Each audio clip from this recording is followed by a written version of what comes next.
সংবিধানের মৌলিক নীতি পরিবর্তনের বিপক্ষে মত দিয়েছে বিএনপি।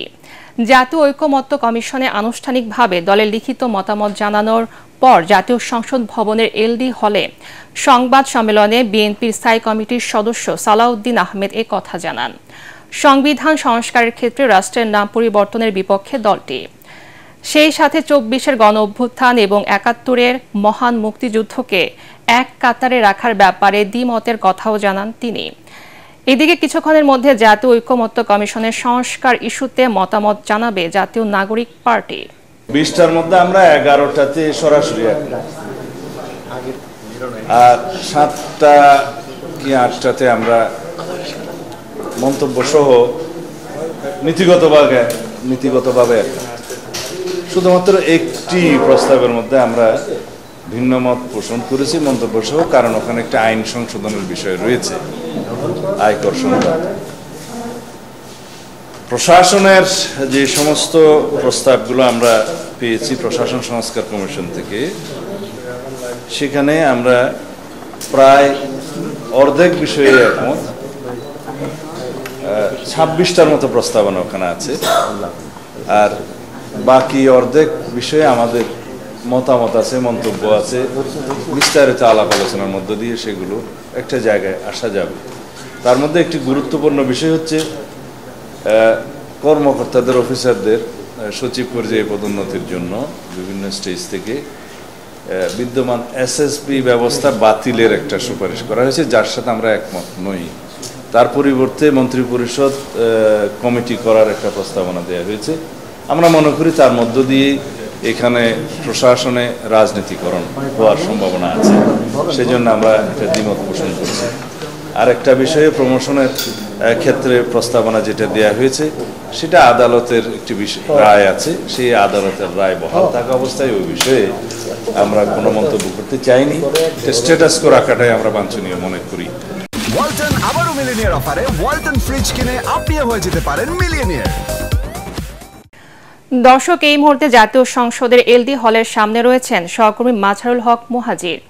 আমরা সরাসরি চলে যাচ্ছি তার কাছে। মুহাজির, মতামত জমা দিতে এসে বিএনপি নেতারা কি বলছেন, আমাদের বিস্তারিত জানান। পুনম, আপনি জানেন যে তৃতীয় দিনের মতো কিন্তু আজকে জাতীয় ঐকমত্য কমিশনের কাছে আসে বিএনপি, এবং আপনারা যেমনটা শুনছিলেন যে বিএনপির স্থায়ী কমিটির সদস্য সালাউদ্দিন আহমেদ সহ ৩ সদস্য বিশিষ্ট একটি প্রতিনিধি দল জাতীয় ঐকমত্য কমিশনে আছে, তাদের লিখিত প্রস্তাব জমা দেয়, এবং সেখানে কিন্তু বেশ কিছু বিষয় উল্লেখ করার মতো। আমি যদি একটু আপনাকে জানাই, আপনার মাধ্যমে দর্শকদের জানাই যে এই তাদের স্প্রেডশিটে ২০টির মতো প্রস্তাবনা ছিল, এবং সেখানে 11টিতেই আসলে একমত পোষণ করে বিএনপি, এবং কয়েকটিতে আলোচনার প্রয়োজন রয়েছে বলে তারা জানান। এবং একই সাথে আপনি যেমনটা জানাচ্ছিলেন যে রাষ্ট্রের মানে সংবিধান সংস্কারের ক্ষেত্রে রাষ্ট্রের নাম পরিবর্তন সহ বিশেষ করে ২৪ এবং ৭১কে যে মিলিয়ে ফেলা, সেটাকে কিন্তু জোর দেওয়া হয়েছে বিএনপির পক্ষ থেকে।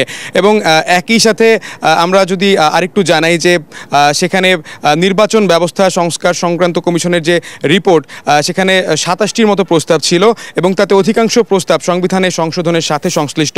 নির্বাচন অনুষ্ঠানের সাথে সংশ্লিষ্ট নির্বাচন কমিশন, যেহেতু কিছু প্রস্তাবে আমরা দেখতে পেয়েছি যে নির্বাচন কমিশনের ক্ষমতা খর্ব করে সংস্কার কমিশন, এটার সাথে বিএনপি ভিন্ন মত পোষণ করে। পুনম, আপনাকে একটু জানিয়ে রাখতে চাই যে সালাউদ্দিন আহমেদকে কিন্তু আমরা জানতে চেয়েছিলাম যে তারা গণপরিষদ নির্বাচনের ব্যাপারে আবারও এখানে তাদের কোনো বক্তব্য স্পষ্ট করবেন কিনা। তারা কিন্তু আবারও গণপরিষদ নির্বাচন নিয়েও তাদের বক্তব্য স্পষ্ট করেন, তবে তারা বলেছেন যে গণপরিষদ নয়, তারা সংবিধানের আসলে ব্যাপক সংশোধন চান। এই ব্যাপারে তারা একমত হয়েছেন। বিএনপির মনে করে যে জাতীয় সংসদ নির্বাচনের মধ্য দিয়েই আসলে রাজনৈতিক সরকার গঠন করা হবে, এবং গণভোটের বিষয়ে জাতি একমত হলে সেটা ভিন্ন বিষয়। পুনম, আপনাকে জানিয়ে রাখতে চাই যে আজকে ঐকমত্য কমিশনে বিএনপি যেমন এসেছে, ঠিক একই সাথে আর কিছুক্ষণের মধ্যে হয়তোবা জাতীয় নাগরিক পার্টি এনসিপির আসার কথা রয়েছে, এবং তাদের যে এনসিপির এই নিয়ে মানে রাষ্ট্র সংস্কারের তারা একটা এরই মধ্যে কমিটি গঠন করে এবং সেই কমিটি গতকালকেই তারা তাদের পরিচিতি গণমাধ্যমে জানান। সেখানে সারোয়ার তুষার ছিলেন। আজকে তারিখ আসার কথা রয়েছে এবং তাদের দল আজকে লিখিত প্রস্তাব জমা দিবেন এবং সেখানে কিন্তু তারা গতকালকে একটা আভাস দিয়েছিলেন যে তারা আজ কি বলতে পারেন এবং তার মধ্যে তারা কিন্তু বলেছেন যে যেহেতু জেনজির আন্দোলন ছিল এবার 24-এর অভ্যুত্থান, সেখানে তারা 16 বছর থেকেই আসলে ভোটাধিকার প্রক্রিয়া এবং এমপি ইলেকশন করতে গেলে যে বছরের প্রস্তাব ছিল 21 বছর, সেটাকে তারা 23 বছর বাড়ানো এবং 18 বছর থেকে 2 বছর কমিয়ে 16 বছর থেকেই ভোটাধিকার প্রয়োগের ব্যাপারে তারা জোর দেবেন বলে জানিয়েছেন। পুনম, এখন পর্যন্ত সালাউদ্দিন সাহেব এখন চলে গিয়েছেন এবং এনসিপির নেতারা আসছেন বলে আমরা জানতে পেরেছি এবং তারা আর কিছুক্ষণের মধ্যেই আসবেন। আমরা হয়তো বা আপনার মাধ্যমে পরবর্তী খবরে দর্শকদের সেটা জানিয়ে দিব। পুনম। মুহাজির, আপনাকে ধন্যবাদ।